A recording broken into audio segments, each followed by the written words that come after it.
নমস্কার বন্ধুরা, নীতি টেলস চ্যানেলে আপনাদের সবাইকে স্বাগত।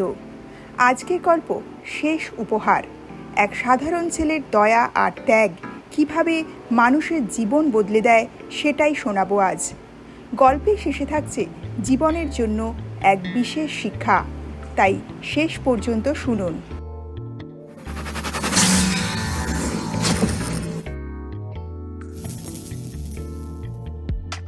শুরু করা যাক আজকের গল্প। গ্রামের সকাল। বাংলার এক শান্ত গ্রাম বদলপুর। সকালে মাটির রাস্তা দিয়ে হাঁটছে তন্ময়। গায়ে পুরনো জামা, হাতে কাগজের ব্যাগ। বাবা মারা গেছেন বছর 2 আগে, মা অসুস্থ। তন্ময় কাজ করে চায়ের দোকানে, পড়াশুনো চালিয়ে যায় পাশাপাশি। চায়ের দোকানের মালিক জগদীশ কাকু বললেন, তন্ময়, আজকে বাজারে গিয়ে চা পাতার বস্তা নিয়ে আসবি। তন্ময় বলল, ঠিক আছে কাকু, আনছি। অচেনা বৃদ্ধা। বাজারে যাওয়ার পথে সে দেখে রাস্তার ধারে এক বৃদ্ধা বসে আছেন। মুখ শুকনো, কাপড় ছেঁড়া, চোখে অনুরোধ। তন্ময় কাছে গিয়ে বলল, ঠাকুমা, আপনি কেমন আছেন? বৃদ্ধা কাপা গলায় বললেন, 2 দিন কিছু খাইনি বাবা। তার পকেটে ছিল মাত্র 10 টাকা, যা দিয়ে তাকে চা পাতার দাম দিতে হবে। তন্ময় দ্বিধায় পড়ল।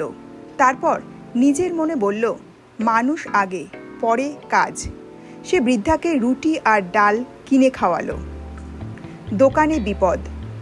ফিরে এসে দেখে জগদীশ কাকু রাগে ফুঁসছেন। চা পাতা আনলি না? টাকা কোথায় গেল?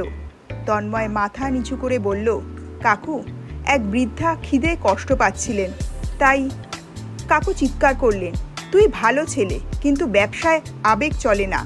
কাল থেকে দোকানে আসবি না। তন্ময় কিছু বলল না, চুপচাপ বাড়ি ফিরে গেল। অদ্ভুত চিঠি। পরদিন সকালে দরজায় কড়া নাড়ার শব্দ। খুলে দেখে সেই বৃদ্ধা, হাতে ছোট কাপড়ের থলে। বৃদ্ধা হাসলেন, বাবা, তুই আমাকে খাইয়েছিলি, তাই শেষ উপহার দিতে এসেছি। থলেটা খুলতেই তন্ময় অবাক। ভিতরে রূপোর কয়েকটা গয়না আর একটা চিঠি। চিঠিতে লেখা, আমি একসময় এই গ্রামের ধনী পরিবারের বউ ছিলাম। সবাই মারা গেছে, সব হারিয়েছি, কিন্তু আমার শেষ জীবনে কেউ আমাকে মানুষ ভেবে কিছু দিল না, শুধু তুই দিয়েছিস। এই গয়নাগুলো বেচে তোর মায়ের চিকিৎসা করাস। জীবনের মোড়। তন্ময় গয়নাগুলো বিক্রি করে মায়ের চিকিৎসা করালো, আবার পড়াশোনা শুরু করলো। গ্রামের মানুষ ঘটনা শুনে মুগ্ধ হলো। জগদীশ কাকুও এসে বললেন, তুই আমার চেয়েও বড় ব্যবসায়ী তন্ময়, তুই মানুষের হৃদয় জয় করেছিস। পরিণতি।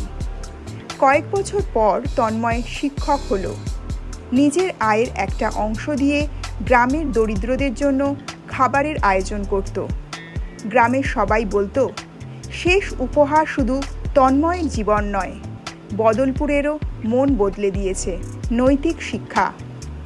মানুষের সবচেয়ে বড় সম্পদ টাকা নয়, দয়া। সামান্য সাহায্যও কারোর জীবনে আলো ফিরিয়ে আনতে পারে।